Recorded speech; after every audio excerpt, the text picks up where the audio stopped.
This video is made possible by our generous supporters on Patreon. Check out patreon.com/NWR for all the details. I'd say when it comes to the Pokemon franchise, I've been leaning more on the positive side than most over the last decade. I've written and made a full video essay about how our perception of what a Pokemon remake has shifted and changed over the years. And when it was revealed for the 8th generation of Pokemon that not all previously available Pokemon would return, I didn't blame the Pokemon Company or Game Freak, but recalled that when Black and White did the same thing 3 generations earlier, they gave the spotlight to a new set of Pokemon, and I was actually kind of excited about it. Pokemon Legends Arceus similarly was a thrilling step into a new direction and gave me high hopes for the 9th generation of Pokemon. But Scarlet and Violet may have finally broken something in me. I mean, sure, other loud voices have been declaring the Pokemon franchise dead for a few years since their shift to full 3D models, but this time around I personally felt that something had been lost. Whereas others have embraced this new approach to Pokemon, I have dreaded most of my 70+ hours playing these two games.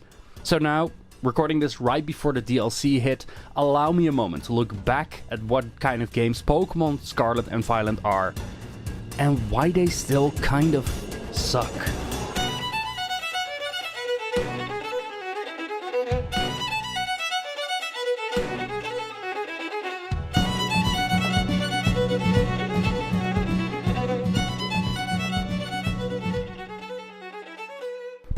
You know, I could really just drop in performance issues right here and call it a day. I mean, I'm one who tends to excuse lower frame rates, unoptimized performances, and the lack of visual fidelity on Nintendo systems, but upon reflection, and especially with almost a year of updates, most of the problems at its core approach can still be boiled down to its frankly abysmal performance. As I'm writing this right before the DLC, I'm quite certain that the optimization of the core game has shifted to its DLC, and will largely be as is right now. After its release, several patches were released and updates to fix bugs, like the 1.2.0 update in February of 2023, but that has been most of it. So that means right now I feel confident in talking about its faults and how this seeps through to the core experience of Pokemon Scarlet and Violet. It's kind of weird because Pokemon games have always had this sort of weird relationship with their optimization from the very beginning. I definitely do not envy Game Freak, as doing balancing, testing, animation for hundreds of creatures is a very daunting task. But even in Red and Blue, glitches and bugs were almost part of its identity. It fed into the popularization of myths and legends around certain Pokemon. Because let's be frank, Missing No would have been a footnote today had it not been for such a common occurrence that it tended to be brought up in magazines, websites, the schoolyard itself, all because of a simple glitch that was caused by the game just needing to be pushed out the door. And even when the first week of social media of Scarlet and Violet was all just weird glitches and bugs that player ran into, I didn't pay that much attention. This is par for the course, and obviously the developers were aware of them as well. What is more worrisome is that the general state of the game upon release and how it hampers every aspect of the playing experience. Let's take a look at Pokemon Diamond and Pearl as an example.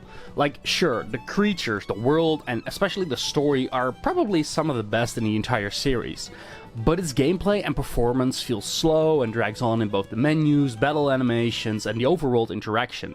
It's a very slow and rough game to play again right now.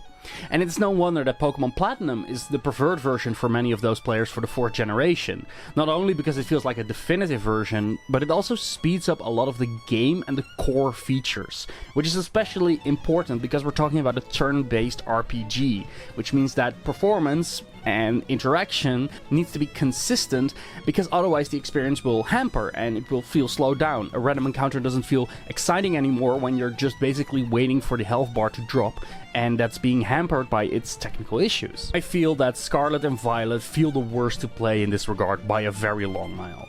The vast majority of the game is a drag to play.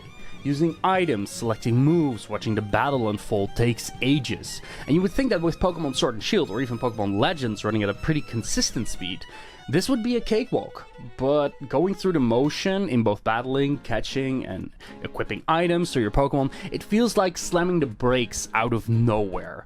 You may as well say, well, use the auto battle option. Even with that feature, you cannot avoid traditional encounters entirely. And I don't think traditional encounters are a problem, but traversing around the world, you keep running into wild Pokemon, and they sometimes pop up a millisecond before you can run into them. When they were invisible in the original games, you had to deal with that, but that was kind of part of the charm, like you wouldn't know what you run into.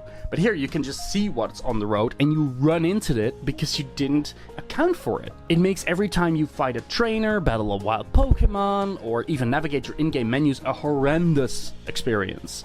Like in particular attack animations, which they have an increased speed compared to Pokemon Sword and Shield, are unable to be turned off in the settings for the first time in the series history. And it's all these little things that when you look at them individually, they're kind of okay, but together they jam the gears of what is supposed to be and what should be a fairly standard and exciting Pokemon adventure with a new approach. Speaking of those menus, the worst time is when you're using Pokemon boxes and the Pokédex itself. These are two essential features. They've been around for the beginning of the game series and they are core to finding them all, catching them all, being aware of Pokemon. But swapping out party members, movesets, and every little thing just takes so much time.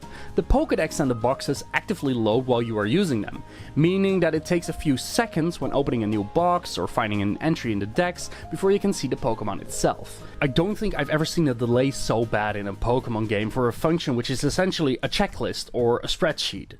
You're using Ctrl F to find something in a dex or a box, but it takes ages. It shouldn't have to be that way. Let alone other missing features that should be there, like browsing quickly through the Pokédex in finding a Pokemon or getting a proper indication of the habitat of certain Pokemon. There is an argument to be made that it's part of the design, but not giving the player any navigational tools like markers means that you are relying on this badly designed Pokédex.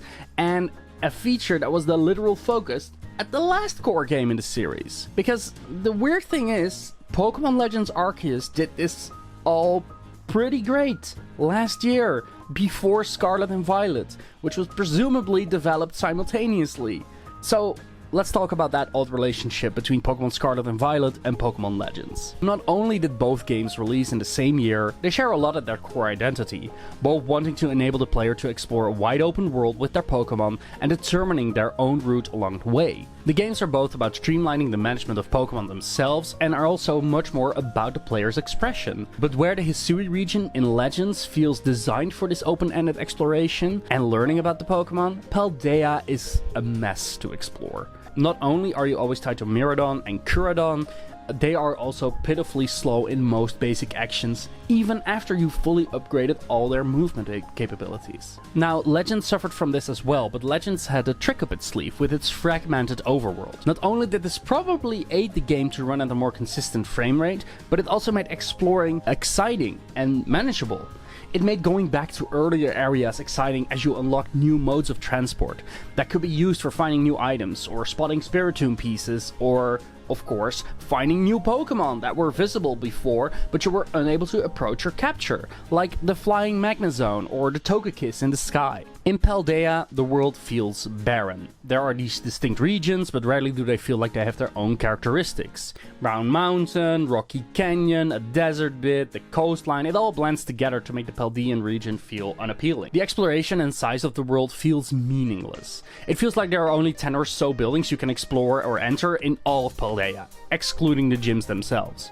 Can you tell me anything specific about these towns or the people that live there and why they live there aside from the region there has to be a Pokemon gym there? You never need to meet any NPC that live in the town, meaning that they are just a rush to get past them to find the gym leader. Sure, one of the towns has a field of olive gardens and the other is filled with fountains, but they've functionally lost all meaning of being there. Like, if I say Celadon City, or Goldenrod City, Lava Ridge Town, Celestial Town, or Burg City, Nimbasa City, Snowbell City, Mali City, or Motostoke, you can at least let your imagination run wild. Outside of its capital, Mesagoza, and maybe Cascarafa, and perhaps Lebenthia, there are no locations that feel meaningful. Even Area Zero, which is great, does not have any NPCs running around for its world building. It has meaning in absence and unique diversity in Pokemon, but frankly, that absence of other humans can be felt all throughout the Paldea region. Area Zero is not unique of that, it's unique because of its habitat and location, but not because of the world and the characters that respond to it. And I really don't like to keep comparing these games, but look at Legends! Settlements in the Hisui region show how the people live and also provide quests and grow over time. I'm not even talking about Galaxy Town, I'm talking about the whole entire world with the little settlements across it. Like, you are encouraged to meet NPCs and get a sense of their lives in the world. There are funny characters that aren't gym leaders and have a role to play, like the general staff of the Galaxy team, who actively engage with the player. Unlike the staff at the Naranja or the Uba Academy, who feel not just secondary, but can be missed altogether if you don't decide to take any of the optional classes. This caused my behavior to shift while exploring Paldea. I rarely talk to any trainers in the open world, let alone battle them. The need for that engagement has gone, and their rewards, be it experience or money, were not worth the trouble of having to deal with the slowdown of the in-game menus and the terrible performance. One may argue that it is to break with the conventions, as you might say, like another long-running franchise did in its open world outing, but the trainers are still there. They have just been made redundant because avoiding them is by far the most logical option. And while I'm on this tangent, there's Game Freak wanting to have both a returning feature and putting a new spin on it with Terra raid battles.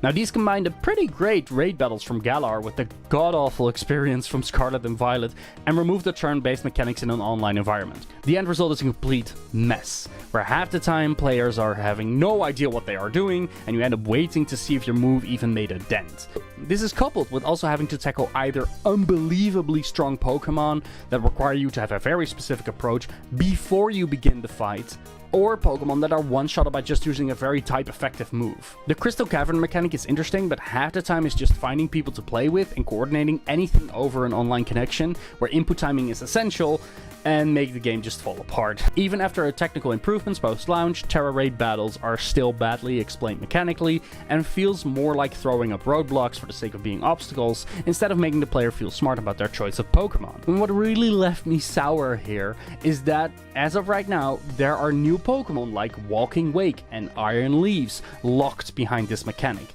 meaning that you are required to have both Pokemon strong enough to withstand their attack and be able to communicate with a group of other players properly to add these creatures to your collection. Sure, it is more engaging than connecting to the internet and receiving a mystery gift via a download, but it also feels like the least elegant solution when you have a world that the designers want you to explore. Just to throw an idea out there, they are based on roaming legendaries. So just have them out there, roaming around, running through this big open world. It would have complemented the design of the game and perhaps even given some significance to now meaningless locations in Paldea. Why don't you have roaming legendaries, Paldea? Why? At its best moments, Pokémon Scarlet and Violet run just well enough to make you feel like you can freely explore every nook and cranny in the world to find new creatures. But almost all the time, the brakes are slammed down if you run into a performance hiccup, need to wait while opening a menu, or run into a wild Pokémon. It is a game that unintentionally makes you aware that you are playing a game, and every time I went back to it after finishing, I was instantly reminded of how little fun I have with it. Which is a shame, because I do think there's a lot to love here on paper. The story, especially Area Zero and Arven's role into it, is really quite engaging. In fact, Area Zero being separate from its main world seems to make a huge difference in performance as well. I also love most of the new Pokemon in this generation, and some refreshing versions with the Paradox Pokemon as well. But this is par for the course for almost any Pokemon games, having ups and downs. I do not like Team Star nor their implementation in the story, and I also think that some new evolution methods are outright bizarre. The glaring and recurring issue is that the technical problems seep into the core experience of Pokemon Scarlet and Violet and make me instantly regret while playing them. I have friends who still actively play this game for either shiny hunting or team building, and every time I think I'm gonna join in on them, I boot up the game and I'm almost immediately frustrated by its issues that I am immediately looking for something else to play. I can't deal with a game that had the blueprint for how it could be done right there before it and just sank beneath its own weight and ambition. I suspect that with the release of the Hidden Treasures of Area Zero DLC, its focus on two entirely new locations might be much more akin to what Hisui or even Galar were about. I am genuinely hoping that this can be a smaller scale adventure, much like the Isle of Armor or the Crown Tundra in Galar with the Sword and Shield expansion pass, thus mitigating some of the technical issues while providing some much needed character to the Paldea region. In turn, this will probably shift the conversation about Scarlet and Violet for the foreseeable future. Discourse that overshadowed how these games tried to run before they could walk, and perhaps contradicted themselves when the smaller separate locations improved on the experience. But that doesn't mean we should skip past the massive road bumps that the core of these games were designed around and that seeped into their design. Much has already been said on the topic of Game Freak and the Pokemon Company's relentless schedule, and them needing to push out new games every 2 years. And yes, that conversation ties in with my personal gripes with Scarlet and Violet, but I don't think that my issues with them would have been all solved if the developers had one more full year to work on the game. The technical issues are a disappointment on top, but the core underneath them is flawed in places that additional development time would not have been able to fix. Terra raid battles, the lack of personality for each of the cities, even though they have been elaborately designed, and with lack of incentives for the player while exploring the world, are things that cannot be solved within a year. Without a doubt, better optimization would have been a benefit for the entire game, but it wouldn't have elevated Scarlet and Violet to the top tier of Pokemon mainline games for me. Because in the end, after playing every single Pokemon game, I don't think I've ever had the urge to stop catching them all as much as after Pokemon Scarlet and Violet. And that, above else, scares me the most. Hey, thanks for watching this video essay on Pokemon Scarlet and Violet and why I think they are kind of bad still. So the DLC is supposed to drop later today, so yeah, I'm kind of hopeful that that will fix some of my issues with this video, but I also felt like it would be worthwhile to make this video right before the DLC drops, because after a DLC drops, like, people tend to overshadow that DLC onto the core game, and I don't think that's fair for what Scarlet and Violet have become, or what they are. But thank you, most of all, for watching. Thanks to Nintendo World Report for allowing me to put this harm upon myself by making this video. So, looking forward to that as well. And I hope you all have a great day. And if you're gonna play the Pokemon Scarlet and Violet DLC, have fun! I hope you have a genuinely good time. If you like these games, perfect. I'm so happy for you. I just wish they did a little bit more for me. But that's it for me. Thank you very much for watching. See you all next time.